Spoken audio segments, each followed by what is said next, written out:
Located just east of the Roman Forum, the massive stone amphitheater known as the Colosseum was commissioned around AD 70 to 72 by Emperor Vespasian of the Flavian dynasty as a gift to the Roman people.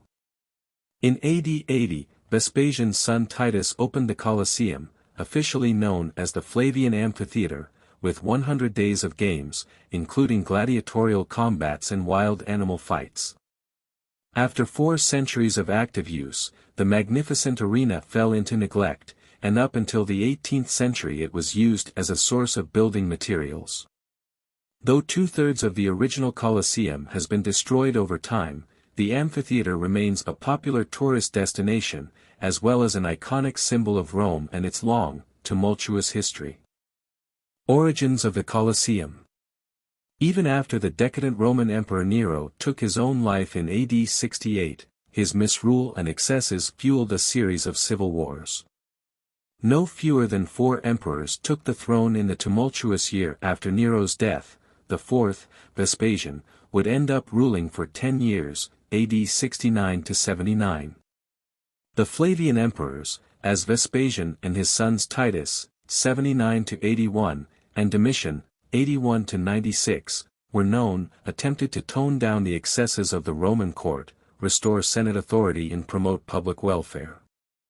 Around 70 to 72, Vespasian returned to the Roman people the lush land near the center of the city, where Nero had built an enormous palace for himself after a great fire ripped through Rome in AD 64. On the site of that golden palace, he decreed, would be built a new amphitheater where the public could enjoy gladiatorial combats and other forms of entertainment. Did you know? Archaeologists believe that the Colosseum contained both drinking fountains and latrines. Building of the Colosseum. After nearly a decade of construction, a relatively quick time period for a project of such a grand scale, Titus officially dedicated the Colosseum in AD 80 with a festival including 100 days of games. A well-loved ruler, Titus had earned his people's devotion with his handling of recovery efforts after the infamous eruption of Vesuvius in AD 79, which destroyed the towns of Herculaneum and Pompeii. The final stages of construction of the Colosseum were completed under the reign of Titus' brother and successor, Domitian. The Colosseum, a grand amphitheater. Measuring some 620 by 513 feet, 190 by 155 meters, the Colosseum was the largest amphitheater in the Roman world. Unlike many earlier amphitheaters, which had been dug into hillsides to provide adequate support, the Colosseum was a freestanding structure made of stone and concrete. The distinctive exterior had 3 stories of arched entrances, a total of around 80, supported by semicircular columns. Each story contained columns of a different order, or style. At the bottom were columns of the relatively simple Doric order, followed by Ionic and topped by the ornate Corinthian order.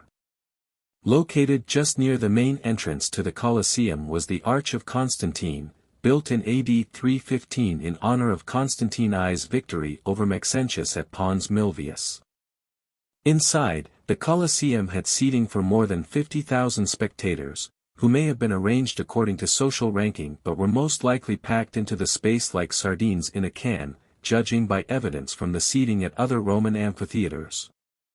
Awnings were unfurled from the top story in order to protect the audience from the hot Roman sun as they watched gladiatorial combats, hunts, wild animal fights and possibly even larger combats such as mock naval engagements, for which the arena was said to be flooded with water, put on at great expense. The vast majority of the combatants who fought in front of Colosseum audiences in ancient Rome were men, though there were some female gladiators.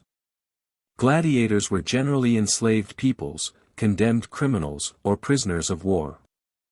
The Colosseum over the centuries.